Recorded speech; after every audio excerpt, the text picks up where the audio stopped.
जय श्री कृष्णा। राधे राधे। आपके अपने लॉर्ड कृष्ण भजन चैनल पर आप सभी का स्वागत है। कामिका एकादशी व्रत कथा। धर्मराज युधिष्ठिर कहने लगे, हे प्रभु, मैंने आषाढ़ मास के शुक्ल पक्ष की देवशयनी एकादशी का सविस्तार वर्णन सुना। अब आप कृपा करके मुझे श्रावण मास के कृष्ण पक्ष की एकादशी की कथा सुनाने की कृपा करें। इस एकादशी का नाम क्या है? इसकी विधि क्या है? इसमें किस देवता का पूजन होता है? इसका उपवास करने से मनुष्य को किस फल की प्राप्ति होती है?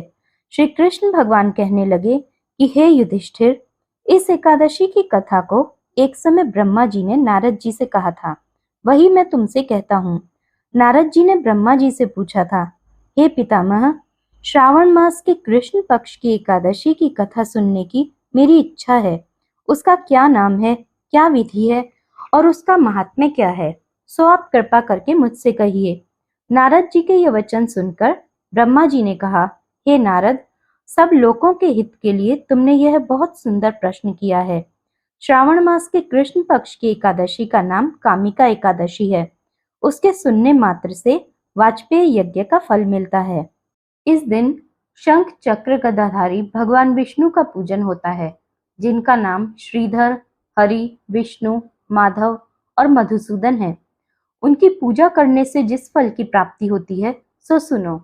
जो फल गंगा, काशी, नैमिषारण्य और पुष्कर स्नान से नहीं मिलता, वह फल भगवान विष्णु के पूजन से मिलता है। जो फल सूर्य ग्रहण व चंद्र ग्रहण पर कुरुक्षेत्र और काशी में स्नान करने से, वन और समुद्र सहित पृथ्वी का दान करने से, सिंह राशि के बृहस्पति में गोदावरी और गंडकी नदी में स्नान करने से भी प्राप्त नहीं होता, वह भगवान विष्णु के पूजन से मिलता है। जो मनुष्य श्रावण में भगवान विष्णु का पूजन करते हैं, उनसे देवता, गंधर्व और सूर्य आदि सब पूजित हो जाते हैं।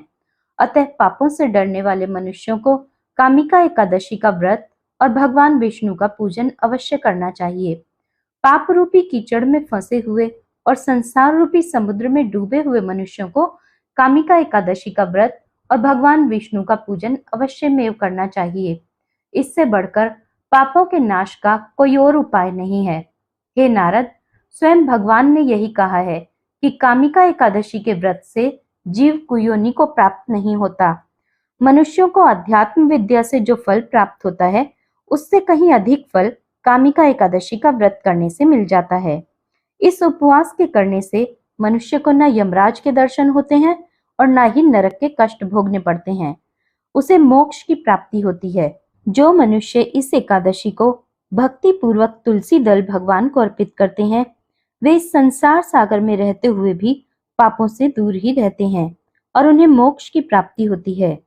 भगवान श्री विष्णु रत्न, मोती, मणि तथा आभूषण आदि से भी इतने प्रसन्न नहीं होते जितने तुलसी दल से। तुलसी दल से भगवान श्री हरि का पूजन करने का फल 4 भार चांदी और 1 भार स्वर्ण के दान के बराबर है। जो मनुष्य प्रभु का तुलसी दल से पूजन करते हैं, उनके सभी पाप नष्ट हो जाते हैं। हे नारद, मैं भगवान की अति प्रिय श्री तुलसी जी को प्रणाम करता हूँ। तुलसी जी के वृक्ष को सींचने से मनुष्य की सब यातनाएं नष्ट हो जाती हैं। दर्शन मात्र से सब पापों का नाश हो जाता है और स्पर्श मात्र से मनुष्य पवित्र हो जाता है। कामिका एकादशी की रात्रि को दीपदान तथा जागरण के फल के महात्म्य का वर्णन करने में चित्रगुप्त भी असमर्थ हैं।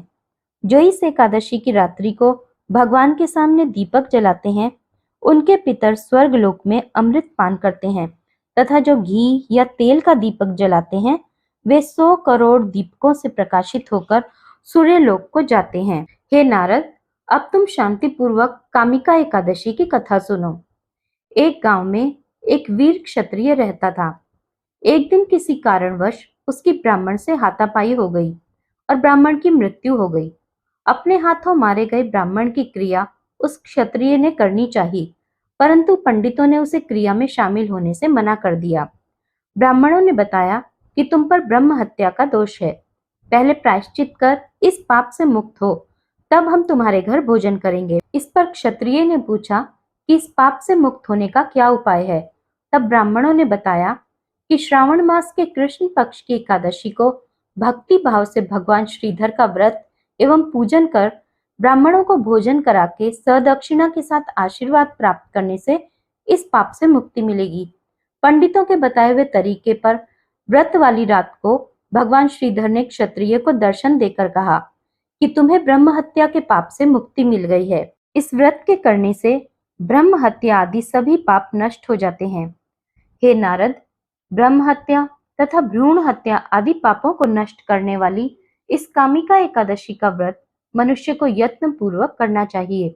कामिका एकादशी के व्रत के महात्म्य को श्रद्धा से पढ़ने या सुनने वाला मनुष्य सब पापों से छूटकर विष्णु लोक को जाता है। इस प्रकार कामिका एकादशी व्रत कथा समाप्त हुई।